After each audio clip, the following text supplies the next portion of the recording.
This part deals with certain principles that govern communication and locomotion. अब तक हमने समझा कि कम्युनिकेशन क्या है। लाइफ स्पेस के एक रीजन का दूसरे रीजन से कम्युनिकेशन को यहाँ कम्युनिकेशन के रूप में लिया गया है, तब जबकि कोई व्यक्ति फिजिकली या साइकोलॉजिकली एक रीजन से दूसरे रीजन में जाता है तो उसको लोकोमोशन कहता है। और फिर इसी से रिलेटेड होडोलॉजिकल फिक्स बात था, तो होडोलॉजिकल कंसेप्ट भी था। यहाँ ये मतलब जो प्रिंसिपल है कम्युनिकेशन एंड लोकोमोशन का, रीजन का रीजन या फिर व्यक्ति का रीजन चेंज करना, ये सर्टेन प्रिंसिपल पे है, इसी को डील करेगा ये। So the Lewin has pointed out that there are three principles that govern communication and locomotions of events. These principles are, और ये प्रिंसिपल्स क्या हैं?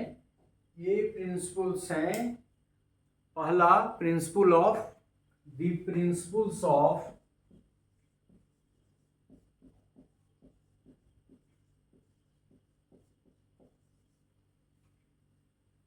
the principle of relatedness, relatedness, आप समझ रहे हैं रिलेशन से। दूसरा the principle of concreteness,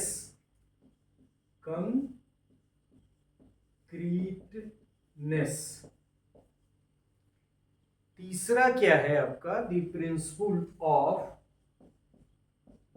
contemporary से है, कंटेम्पोररिटी। पहले हम लोग कंटेम्पोररी जानते हैं, दोनों एक साथ कंटेम्पोररी। गांधी टैगोर कंटेम्पोररी थे एक साथ एक एज में, उसी तरह उसी कंसेप्ट है कंटेम्पोरनिटी।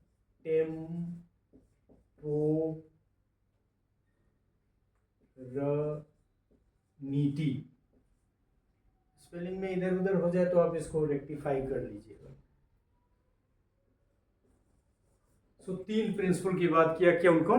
The principle of relatedness, the principle of concreteness and the principle of कंटेम्पोररिटी।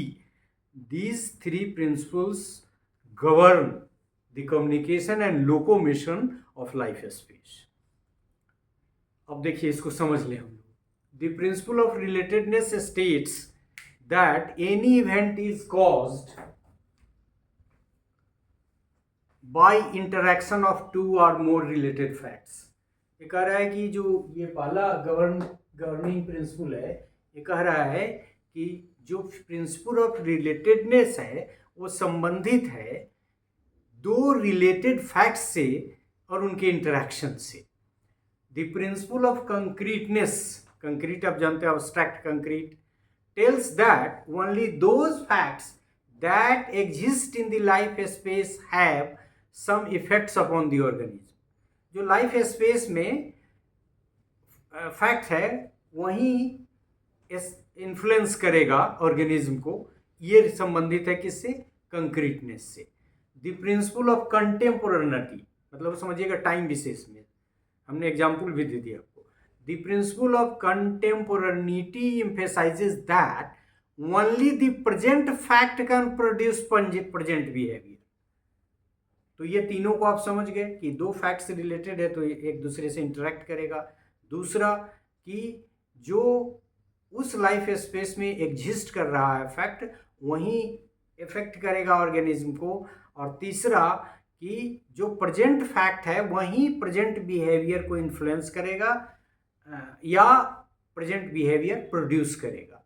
It means the facts those relate too early childhood can not influence the present behaviour.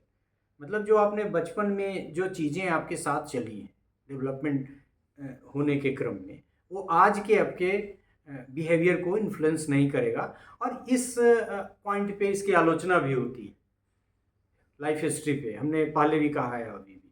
खैर ये भी डिस्कशन क्रिटिसिज्म में हम लोग करेंगे।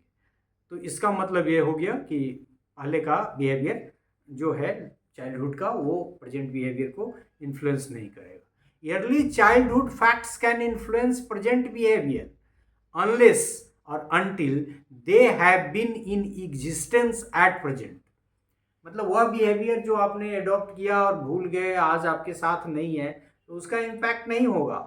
लेकिन वहाँ आपने लर्न किया और जीवन यात्रा करते हुए आज भी वो आपके साथ है, तो वो आपके प्रेजेंट बिहेवियर को इन्फ्लुएंस करेगा।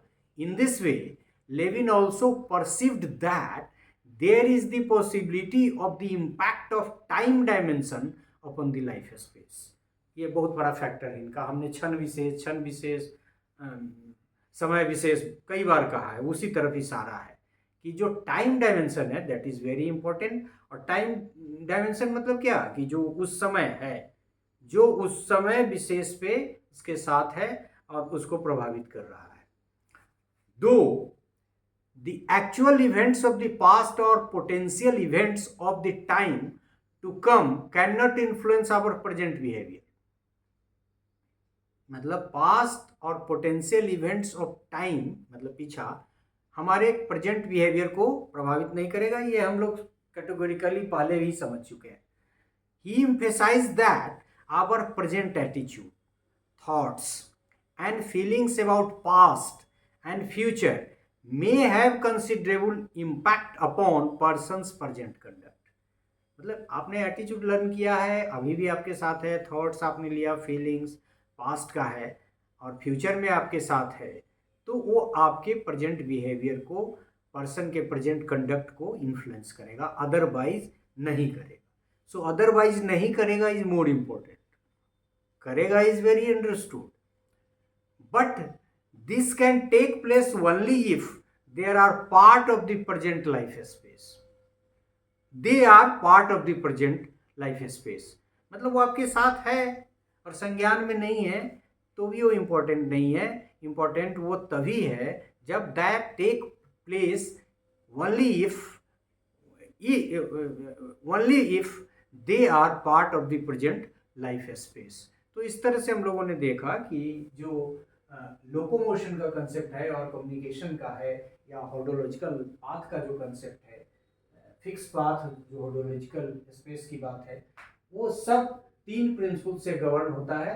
रिलेशनशिप से, कंक्रीटनेस से कि वो उसी ऑब्जेक्ट हो उस समय, उसका और समय टाइम विशेष पे, और टाइम फैक्टर को भी दिया है इम्पोर्टेंस कम्युनिकेशन एंड लोकोमोशन में कुर्ट लेविन ने, और कहा है कि ठीक है पचला है लेकिन उस क्षण विशेष पे, उस टाइम विशेष पे नहीं है, तो वो कम्युनिकेशन और लोकोमोशन में पार्टिसिपेट नहीं करेगा और उसको इफेक्ट भी नहीं करेगा।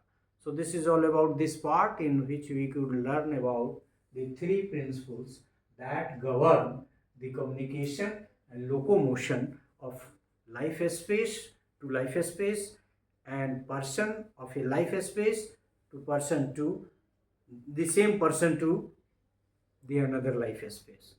So this is all about this part in which we could learn about the three principles that govern communication and locomotion।